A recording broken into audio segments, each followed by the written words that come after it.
Welcome to kitchen diaries. ಇವತ್ತು ನಮ್ಮ kitchen ಡೈರಿಲಿ ಒಂದು ಟೇಸ್ಟ್ ಆದ ಆಲೂಗಡ್ಡೆ ಮಸಾಲ ರೆಸಿಪಿನ ನಿಮಗೆ ಮಾಡಿ ತೋರಿಸ್ತಾ ಇದ್ದೀನಿ. ಅದು ತುಂಬಾ ಚೆನ್ನಾಗಿರುತ್ತೆ. ಅದು ಚಪಾತಿಗೆ, ದೋಸೆಗೆ, ಅನ್ನಕ್ಕೆ ಎಲ್ಲದಕ್ಕೂ ಒಂದು ಒಳ್ಳೆ ಕಾಂಬಿನೇಷನು. ಅದು ಹೇಗೆ ಮಾಡೋದಂತ ಇವತ್ತಿನ ವಿಡಿಯೋದಲ್ಲಿ ನೋಡೋಣ.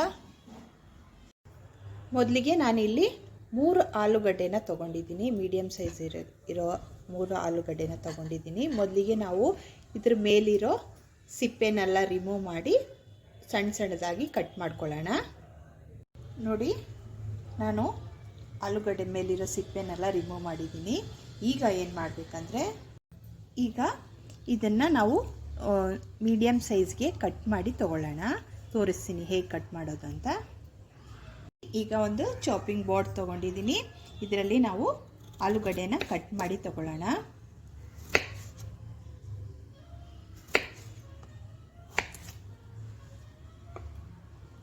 ನೋಡಿ, ಈ ಥರ ಒಂದು ಮೀಡಿಯಮ್ ಸೈಜಲ್ಲಿ ಕಟ್ ಮಾಡಿ ತಗೋಬೇಕಾಗತ್ತೆ.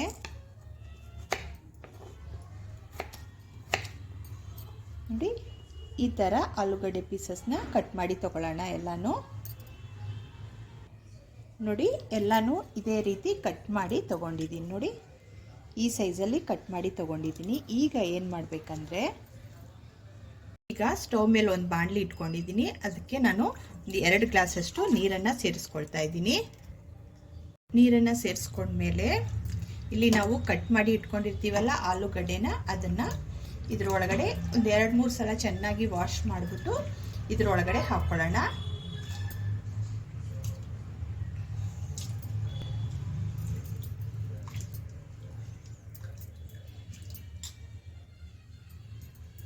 ಹಾಕ್ಕೊಂಡು ಸ್ಟವ್ನ ಆನ್ ಮಾಡ್ಕೊಳ್ಳೋಣ. ಆನ್ ಮಾಡಿಕೊಂಡು ಇದಕ್ಕೆ ನಾನು ಅರ್ಧ ಸ್ಪೂನಷ್ಟು ಉಪ್ಪನ್ನು ಹಾಕ್ಕೊಳ್ತಾ ಇದ್ದೀನಿ. ಉಪ್ಪು ಹಾಕೊಂಡ್ಮೇಲೆ ಒಂದ್ಸಲ ನೀಟಾಗಿ ಮಿಕ್ಸ್ ಮಾಡಿ ಇದನ್ನು ಒಂದು 70 to 80% ಬೇಯೋವರೆಗೂ ಬೇಯಿಸ್ಕೋಬೇಕಾಗುತ್ತೆ ಸ್ಟವ್ ಮೇಲೆ. ಸ್ಟವ್ ಫ್ಲೇಮ್ ಮೀಡಿಯಮಲ್ಲಿ ಇಟ್ಕೊಂಡು ಬೇಯಿಸ್ಕೊಳ್ಳಿ. ಅಷ್ಟರಲ್ಲಿ ನಾವು ಮಸಾಲೆನ ರೆಡಿ ಮಾಡ್ಕೊಳ್ಳೋಣ. ಈಗ ಒಂದು ಮಿಕ್ಸಿ ಜಾರ್ ತೊಗೊಂಡಿದ್ದೀನಿ.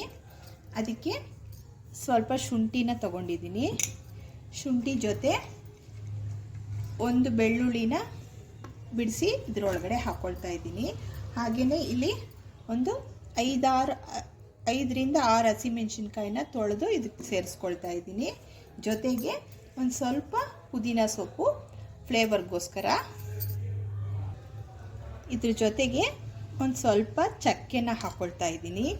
ಹಾಗೆಯೇ 2ರಿಂದ 4 ಲವಂಗನ ಹಾಕ್ಕೊಳ್ತಾ ಇದ್ದೀನಿ. ಒಂದು 2 ಏಲಕ್ಕಿ ಇದ್ರ ಜೊತೆಗೆ ಸೇರಿಸ್ಕೊಳ್ಳೋಣ.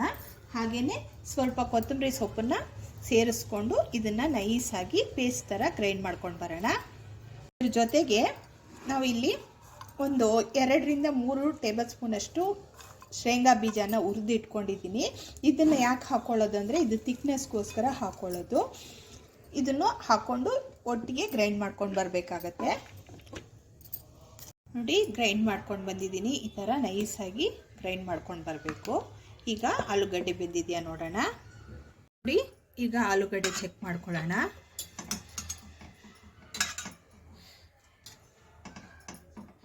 ನೋಡಿ, ಆಲೂಗಡ್ಡೆ ಚೆನ್ನಾಗಿ ಬೆಂದಿದೆ. ಇಷ್ಟು ಬೆಂದರೆ ಸಾಕು. ಈಗ ಇದನ್ನು ಇನ್ನೊಂದು ಪಾತ್ರೆಯಲ್ಲಿ ತೆಗೆದಿಟ್ಕೊಳ್ಳೋಣ. ಈಗ ಸ್ಟವ್ ಮೇಲೆ ಒಂದು ಬಾಣಲಿ ಇಟ್ಕೊಂಡಿದ್ದೀನಿ. ಇದಕ್ಕೆ ಒಂದು 2 ಟೇಬಲ್ ಸ್ಪೂನಷ್ಟು ಎಣ್ಣೆನ ಸೇರಿಸ್ಕೊಳ್ಳೋಣ.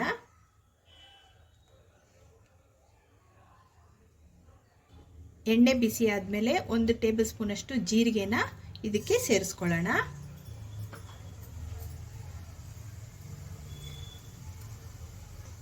ಜೀರಿಗೆ ಚೆನ್ನಾಗಿ ಫ್ರೈ ಆಗಿದೆ. ನೋಡಿ, ಎಣ್ಣೆಯಲ್ಲಿ ಘಮ್ ಅಂತ ಸ್ಮೆಲ್ ಬರ್ತಿದೆ. ಈ ಟೈಮಲ್ಲಿ ನಾನಿಲ್ಲಿ ಒಂದು ಮೀಡಿಯಮ್ ಸೈಜ್ ಈರುಳ್ಳಿನ ಸಣ್ಣ ಸಣ್ಣದಾಗಿ ಕಟ್ ಮಾಡಿ ಇಟ್ಕೊಂಡಿದ್ದೆ. ಅದನ್ನು ಇದಕ್ಕೆ ಸೇರಿಸ್ಕೊಳ್ಳೋಣ.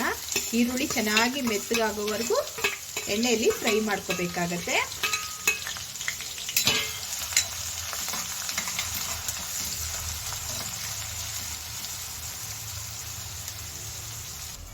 ಈರುಳ್ಳಿ ಚೆನ್ನಾಗಿ ಫ್ರೈ ಆಗಿದೆ. ನೋಡಿ, ಟ್ರಾನ್ಸ್ಪರೆಂಟ್ ಆಗಿದೆ. ನೋಡಿ, ಈ ಟೈಮಲ್ಲಿ ನಾವು ಗ್ರೈಂಡ್ ಮಾಡಿ ಇಟ್ಕೊಂಡಿದ್ದೀವಲ್ಲ ಮಸಾಲೆನ ಇದಕ್ಕೆ ಸೇರಿಸ್ಕೊಳ್ಳೋಣ.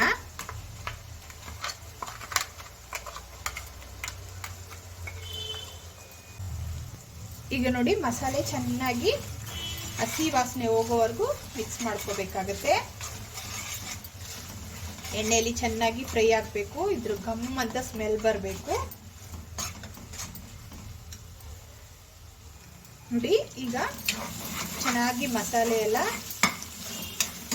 ವಾಸನೆ ಎಲ್ಲ ಹೋಗಿ ಗಮ್ ಅಂತ ಸ್ಮೆಲ್ ಬರ್ತಿದೆ, ಹಾಗೆ ಎಣ್ಣೆ ಬಿಟ್ಕೊಳ್ತಾ ಇದೆ ನೋಡಿ. ಈ ಟೈಮಲ್ಲಿ ಸ್ವಲ್ಪ ಜೀರಿಗೆ ಪೌಡರ್ನ ಹಾಕೋಬೇಕು. ಒಂದು ಅರ್ಧದಿಂದ 3/4 ಸ್ಪೂನಷ್ಟು ಹಾಕೊಳ್ಳಿ. ಹಾಗೆಯೇ 1 ಸ್ಪೂನಷ್ಟು ಧನಿಯಾ ಪೌಡ್ರನ್ನ ಹಾಕ್ಕೊಂಡು ಇದ್ರ ಜೊತೆಗೇನೆ ಮಿಕ್ಸ್ ಮಾಡ್ಕೊಳ್ಳಿ. ಧನಿಯಾ ಪೌಡ್ರ್ ಮತ್ತು ಜೀರಿಗೆ ಪೌಡರ್ ಹಾಕ್ಕೊಂಡ್ಮೇಲೆ ಇಲ್ಲಿ ನಾವು ಬೇಯಿಸಿಟ್ಕೊಂಡಿರ್ತೀವಲ್ಲ ಆಲೂಗಡ್ಡೆ ಮತ್ತು ನೀರನ್ನು ಇದಕ್ಕೆ ಸೇರಿಸ್ಕೋಬೇಕಾಗತ್ತೆ. ಸೇರಿಸ್ಕೊಂಡು ಒಂದು 2 ನಿಮಿಷ ಹಾಗೆಯೇ ಕ್ಲೋಸ್ ಮಾಡಿಡಿ. ನೋಡಿ ಕುದಿಯೋದಕ್ಕೆ ಸ್ಟಾರ್ಟ್ ಆಗಿದೆ. ಈ ಟೈಮಲ್ಲಿ ಮಿಕ್ಸಿ ಜಾರ್ಗೆ ಸ್ವಲ್ಪ ನೀರನ್ನು ಹಾಕ್ಕೊಂಡು ಆ ನೀರನ್ನು ಇದಕ್ಕೆ ಸೇರಿಸ್ಕೊಳ್ಳೋಣ. ಸೇರಿಸ್ಕೊಂಡು ಒಂದ್ಸಲ ಮಿಕ್ಸ್ ಮಾಡಿ ಇದನ್ನು ಸಿಮ್ಮಲ್ಲಿ ಕುದಿಯೋದಕ್ಕೆ ಇಡೋಣ ನಾವು. ನಿಮಗೆ ಇಲ್ಲಿ ಗ್ರೇವಿ ನಿಮ್ಮ ಕನ್ಸಿಸ್ಟೆನ್ಸಿಗೆ ತಕ್ಕಂಗೆ ನೀವು ನೀರನ್ನು ಆ್ಯಡ್ ಮಾಡ್ಕೋಬೇಕಾಗತ್ತೆ. ಇದು ಚಪಾತಿಗೆ ಅಂದರೆ ಒಂದು ಸ್ವಲ್ಪ ಗಟ್ಟಿಯಾಗಿ ಗಟ್ಟಿಯಾಗಿ ಮಾಡ್ಕೊಳ್ಳಿ, ಅಥವಾ ನಿಮ್ಗೆ ಸ್ವಲ್ಪ ತೆಳ್ಳಗೆ ಬೇಕಂದರೆ ಸ್ವಲ್ಪ ತೆಳ್ಳಗೆ ಮಾಡ್ಕೋಬೋದು. ಈ ಟೈಮಲ್ಲಿ ನೀವು ಉಪ್ಪನ್ನು ಅಡ್ಜಸ್ಟ್ ಮಾಡ್ಕೋಬೋದು, ಹೆಚ್ಚು ಕಮ್ಮಿ ಮಾಡಿಕೊಂಡು ಉಪ್ಪನ್ನು ಹಾಕ್ಕೋಬೋದು. ಆವಾಗಲೇ ನಾನು ಉಪ್ಪು ಸ್ವಲ್ಪ ಹಾಕಿದ್ದೆ, ಹಾಗಾಗಿ ಈಗ ಈ ಕರಿಗೆ ಎಷ್ಟು ಬೇಕೋ ಅಷ್ಟು ಉಪ್ಪನ್ನು ಹಾಕ್ಕೊಳ್ತಾ ಇದ್ದೀನಿ. ಹಾಕ್ಕೊಂಡು ಒಂದ್ಸಲ ಮಿಕ್ಸ್ ಮಾಡಿ ಕ್ಲೋಸ್ ಮಾಡ್ತಾ ಇದ್ದೀನಿ. ಒಂದು 5 ನಿಮಿಷ ಹಾಗೇನೆ ಕುದೀಲಿ. ಈಗ ಒಂದು 5 ನಿಮಿಷ ಆಗಿದೆ, ಓಪನ್ ಮಾಡಿ ನೋಡೋಣ. ನೋಡಿ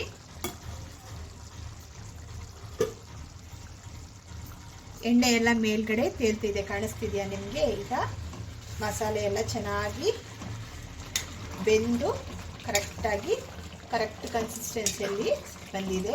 ಈ ಟೈಮಲ್ಲಿ ನಾನು ಸ್ಟವ್ ಫ್ಲೇಮ್ನ ಆಫ್ ಮಾಡ್ಕೊಳ್ತಾ ಇದ್ದೀನಿ.